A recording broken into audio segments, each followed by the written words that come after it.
Welcome, everyone, and thank you for joining us at our DPC webinar.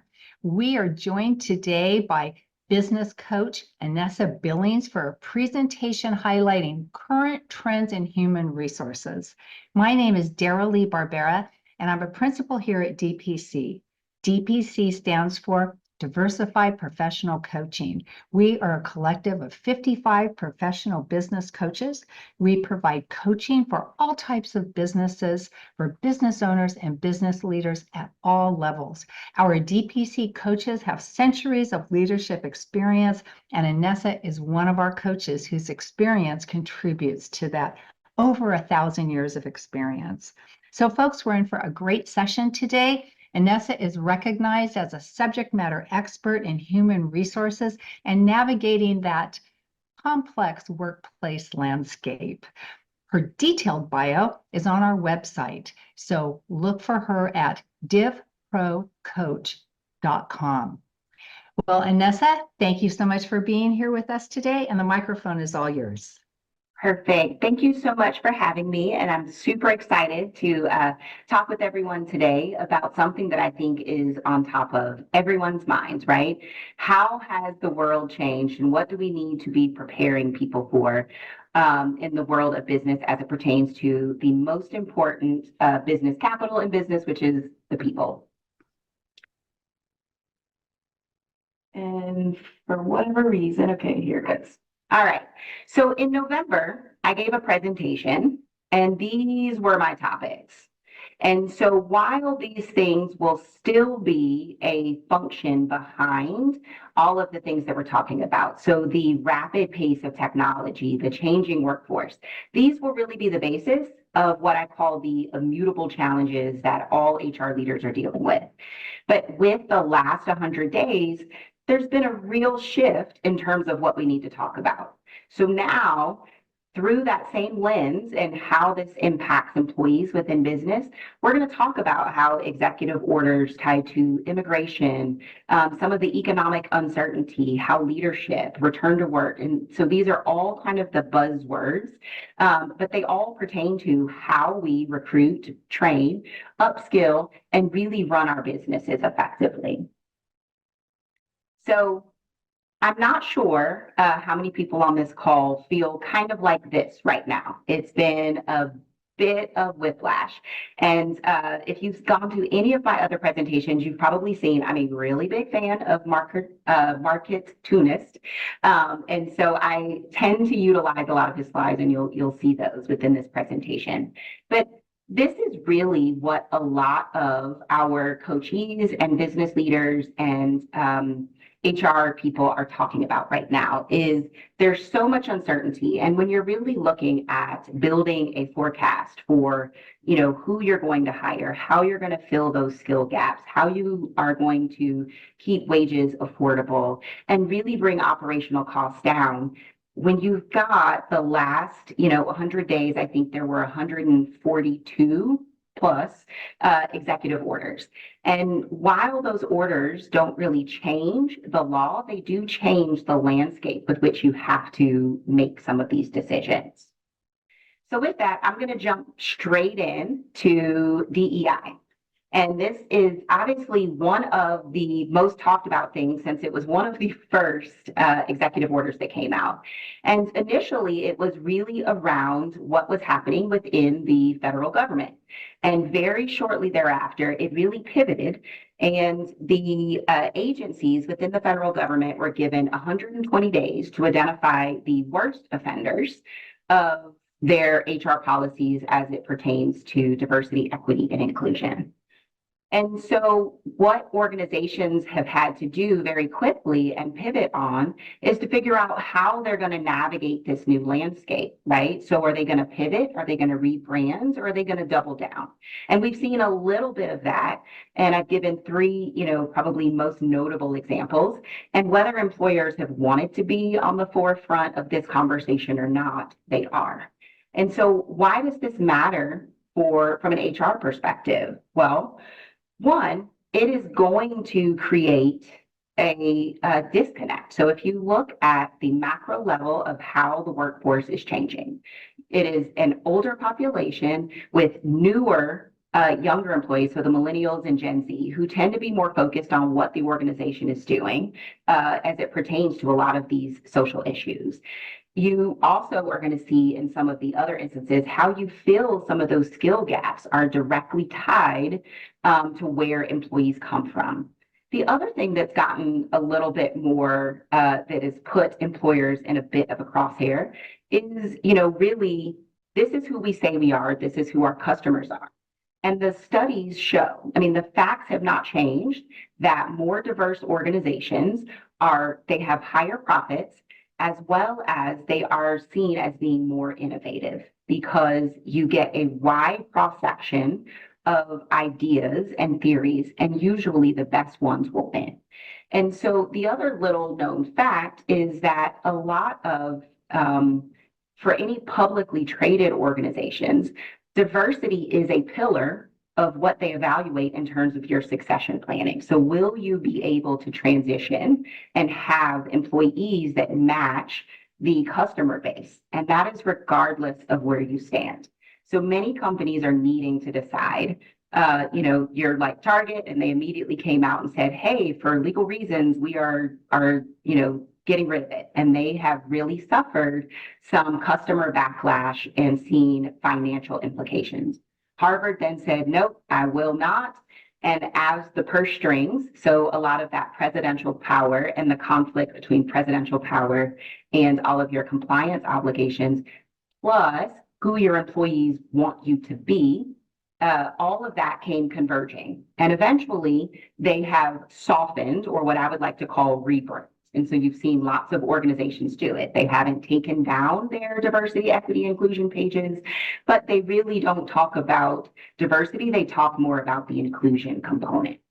And then the last piece is you've seen large companies like Costco's, Microsoft's, and they've really said, look, we believe that our customers, we owe it to our customers to continue to hire and have these policies that really support diversity, equity.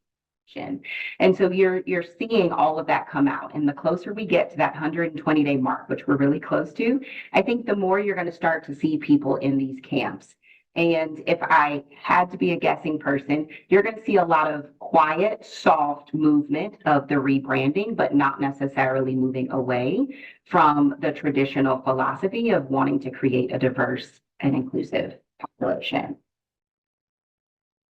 So the other big hitting topic, and I'm going to go over all of them, which, usually I wouldn't put all of these in one presentation, but they are at the forefront of how you staff and retain employees.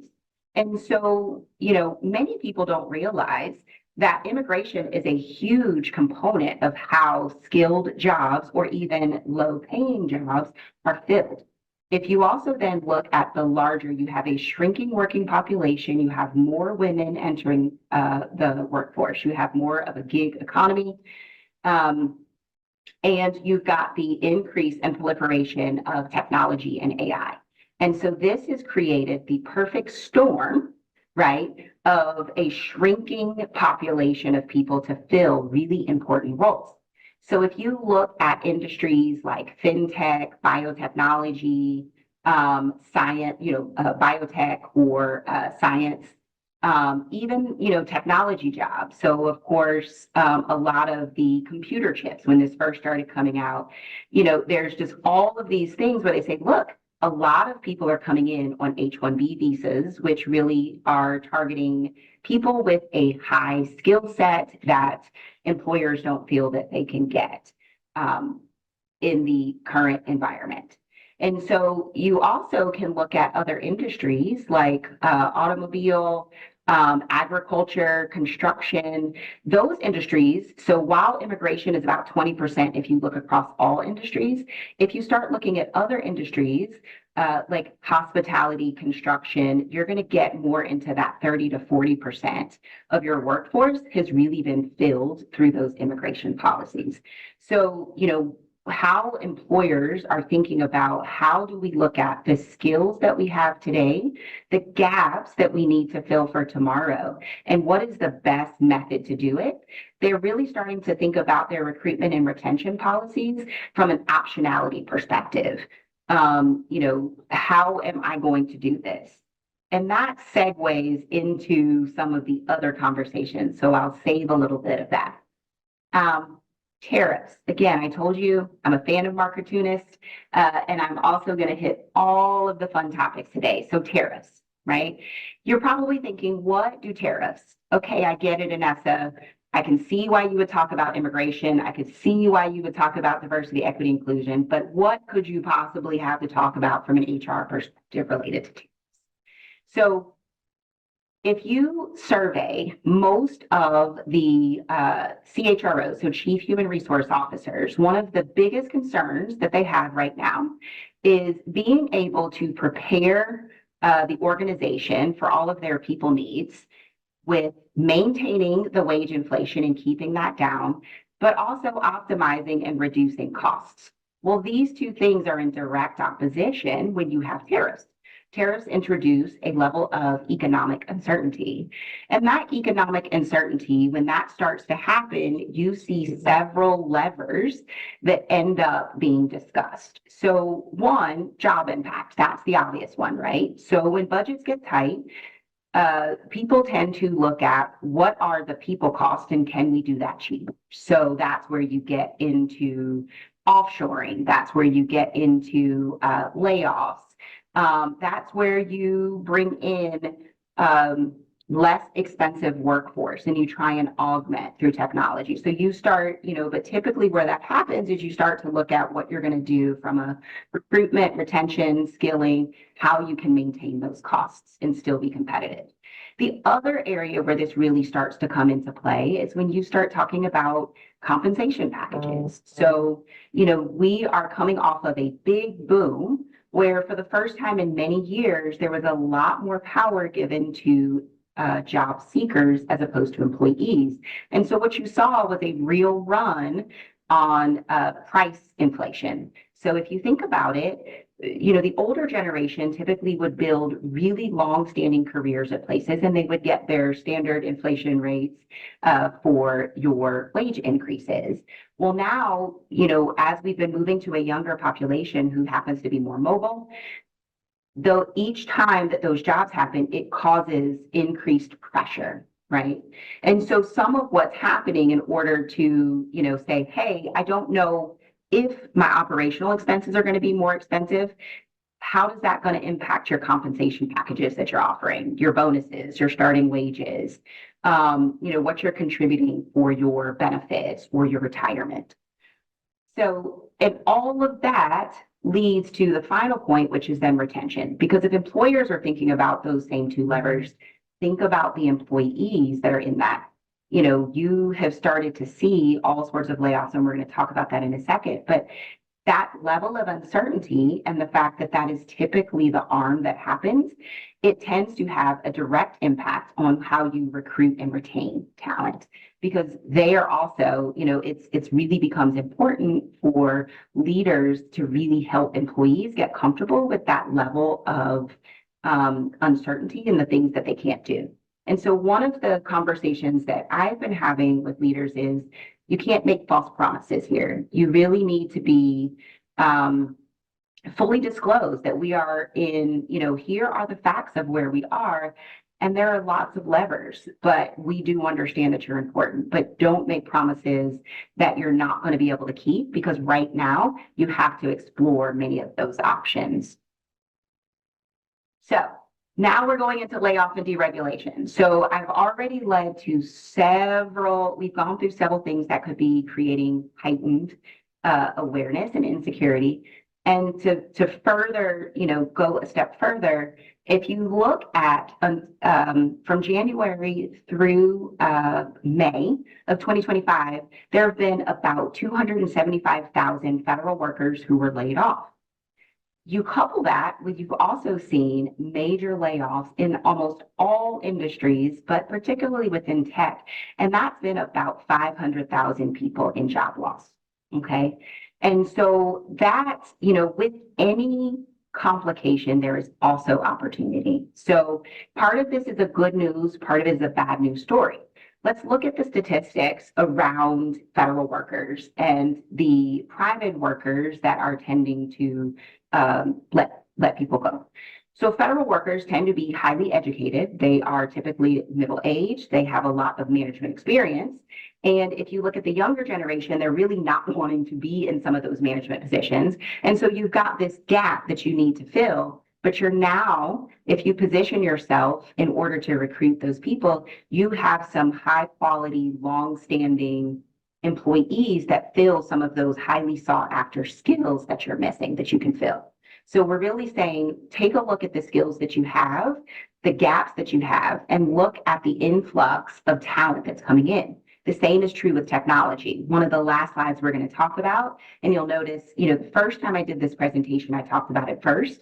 Out of all of these things, it becomes kind of the last thing I need to talk about because it's still continuing, but not to, but it's really not impacted by kind of these other topics. So that is the opportunity that exists in terms of the layoffs and deregulation. There is a lot of talent pouring into the market. And so that is allowing employers the ability to capitalize on how they can attract and retain that talent. But the two risks tend to be on the deregulations. So within the federal government, a lot of the agencies that have seen a lot of that attrition tend to be tied to agencies that employers tend to rely on. So your IRS, it's probably one of the more common ones, but the CDC, your FDA, so some of your consumer groups, things like that. And so with that deregulation, there is an equal and opposite action. So as the federal government becomes provides less oversight from a federal regulation, then a lot of that then falls to the states and the city ordinances. And so if you are an organization that has historically been finding talent wherever you can, that may mean you have employees in different states and different jurisdictions. And so now you have to be a lot more aware of some of those state level regulations than you had to be in the past. And, if you came to my November presentation, I talked about the proliferation of all sorts of things from mental health parity, which you saw had a pause. I think that's breaking news, to overtime, the minimum for what's considered a full-time worker under the FLSA Act. And so all of that starts to change. And where it really gets tricky is when you start getting into your leave of absence. And so you now have increased compliance risks and making sure, so you've got to hire more skilled people, or you've got to outsource that knowledge to people who do know it. And so that is putting pressure on maintaining the operational costs because you have got to account for that. And historically, you would have been able to go to some of these agencies in order to get their opinion about how you would be able to manage some of the difficult things that are happening. And unfortunately, there are longer wait times. And so it's a little bit harder to get assistance from those same agencies. And so employers are really needing to decide what their risk tolerance is. Some are choosing the wait and see, and others are taking the option of, let me really do kind of an audit of all of our processes. Let me make sure that we understand and we have the right people on the team in order to help make some of these complicated decisions. And then, of course, there's return to work, right? So all of the things that we've talked about to this point tend to start shifting the marketplace back to employer driven. And what you're starting to see is that there have been a lot more return to work mandates. So people coming back.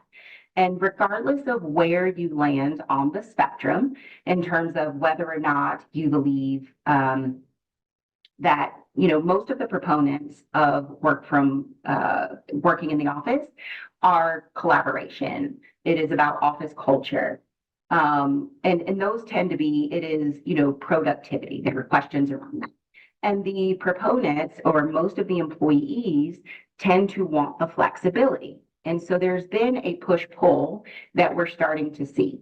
And where it's starting to land is that hybrid is becoming a 3-2 model is becoming the most prevalent because it is allowing employees to have a little bit more flexibility, but also allowing managers the ability to still have some of those collaboration, water cooler kind of moments when people are just walking down the hall. But what I will say, one of the things that you also see happening is larger organizations are tending to move towards return to office mandates. But I also said you've got to keep operational costs down. Well, when a lot of employers started letting people work from home, they started getting out of a lot of those long-term leases. And so now it's going to cost money, right? Because you've got to have a way to bring people back in a meaningful way. And so all of that is really being balanced against each other to see what's right. One of the real winners in this situation tends to be smaller companies, because smaller companies may not be able to pay what some of the larger organizations, but statistically, in any job application that has the words remote, flexible, or hybrid tend to get 30 to 50% more applicants than those that say on-site. And so while you are starting to see a little bit of a shift, the majority of organizations, one, still believe that hybrid work or remote work is the way of the future. There's only about 21% of companies that do not offer any level of flexibility or hybrid.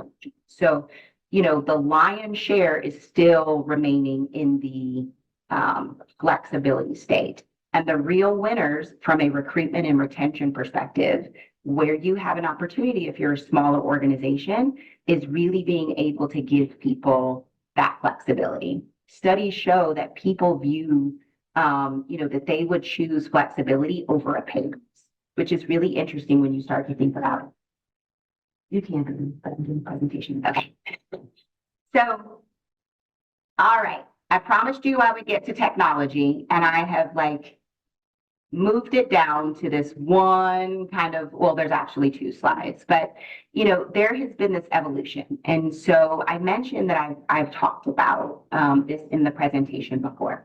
AI is moving forward and it's starting to get integrated. What I would call your stage 1, right, was what were those general repeatable processes that didn't necessarily require higher level thinking.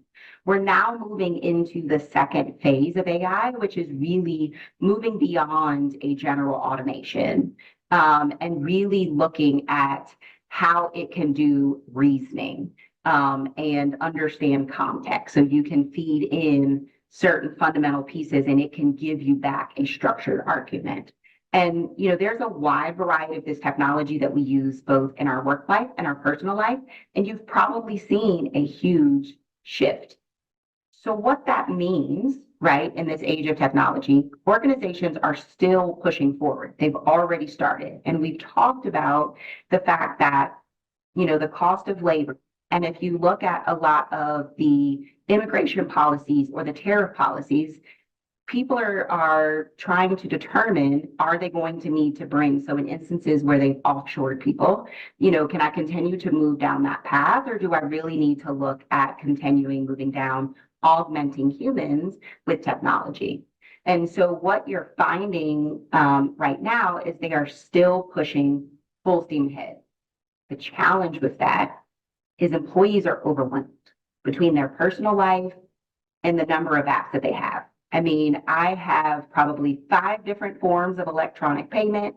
I have at least 10 forms of messaging. And in the work world, you've got Slack, you've got Zoom, you've got Teams, and in many instances, you've got all of them, right? And so people are getting really overwhelmed with the pace with which technology is being rolled out and what that's going to mean to them, right?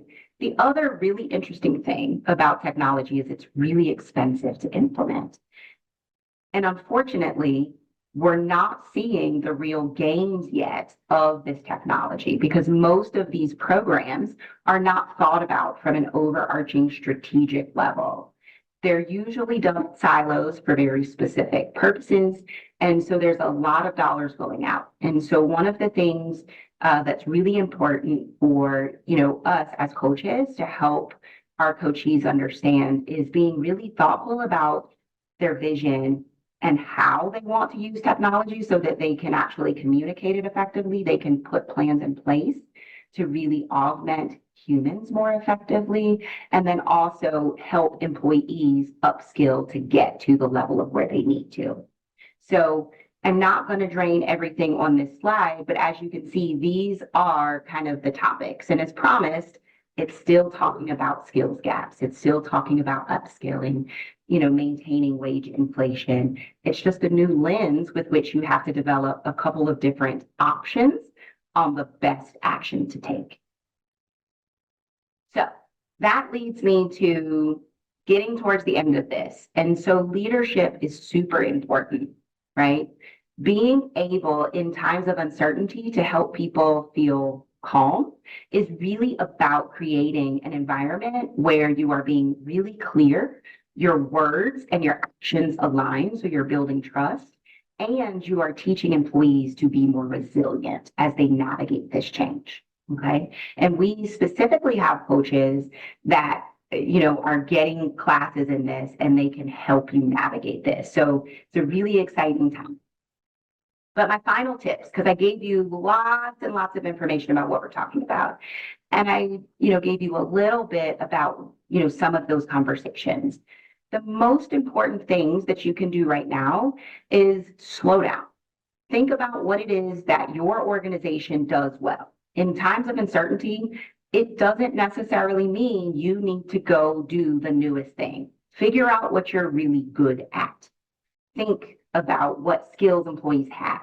Think about truly where you see your organization in the future and what are the gaps and impediments to get you there. And then you want to compare that to your competitors. So you don't have to take the entire roadmap because it's too uncertain to look too far out, but you do need a general compass of the direction based on where you are today. So the other piece is really working on building trust. And you do that through communicating often and clearly. Often what happens is when you feel like you don't have positive things to say, what we hear is, it tends to fall into one of two camps. There's either a lot of silence and people fill in the gaps, and there's a lot of complicated things that impact people on a very personal level that are happening right now. And so there's either this vacuum or there is the desire to assuage people's concerns. And so we make promises that we can't keep. And so the thing that, me as a coach and all of our coaches would do is we really want to help and make sure that all of your actions are aligning with your words. I don't know, I told you can't talk to me. Okay. So then the other piece is focus on succession planning. We talked about in the very beginning, right? The workforce is changing. You've got an aging population, right, with all of these knowledges and skills. And then you've got the newer generations that are coming in. You've got what I would like to call the sandwich generation that's taking care of kids and parents. And so, and then if you look at the average age of skills used to last 10 years. You'd go to college, you'd get a degree, and you could be set for life, right? Now your skills are about as good as 2.5 years. And so two areas that employers are really focusing on is one, leadership development. So people don't leave companies, they leave managers, right? And so really making sure that your managers, the leaders are also overwhelmed by these kind of new responsibilities. And there's been a shift in terms of what management and leadership looks like. It's no longer, kind of the supervisor model, but it's really all of the human aspects that you are a whole person who brings your whole self to work. And so you really need people that are going to help usher in and assuage those fears and help people become more resilient and more open to change. And you do that through upskilling and reskilling, but you've got to have a really thoughtful path, and you've got to have ushers to help move them along that. And the most important thing on this list is hire a coach, right? In a vacuum, right, we can all come up. We may be brilliant in all of our individual areas, but and you can talk to other peers that are dealing with a lot of the same things. But your coaches are going to bring you back to what I call the immutable facts, right? They're going to bring you back to forget what's happening with immigration policy, forget. You still need to focus on what do you do well today? What do you want to do in the future? And how do you get there? They're going to bring you back to, just like water is wet and gravity is real, right? Certain elements of, people, right, that you need to employ in order to do your business, you're going to have to pay them. You're going to have to have your services. You're either going to have to outsource them or you're going to have to earn teach the talent in-house. Those things don't change. What you choose and all of these other factors and how you navigate it and the order in which you navigate it may change, but the basic elements don't. And so with that, I would encourage you, if you have any questions following this, after this presentation, feel free to ask me. If we don't get to any of those questions, you can find me on divprocoach.com. Did I say that right? And so you can find me there, and lots of other really excellent coaches that have a wide range of expertise. But thank you so much, and I'm around for questions. Anessa, I'm going to thank you on behalf of DPC. This was a wonderful presentation, and we have so many things to think about. And I will guarantee there are some questions out there. So don't forget about Anessa's invitation to field those questions for you. Reach out to us at our website, www.divprocoach.com. And we look forward to seeing all of you at our upcoming presentations, our webinars, whether you're a viewer of our recorded content or even at a live presentation. So again, thank you, Anessa. It was just a wonderful presentation. Thank you.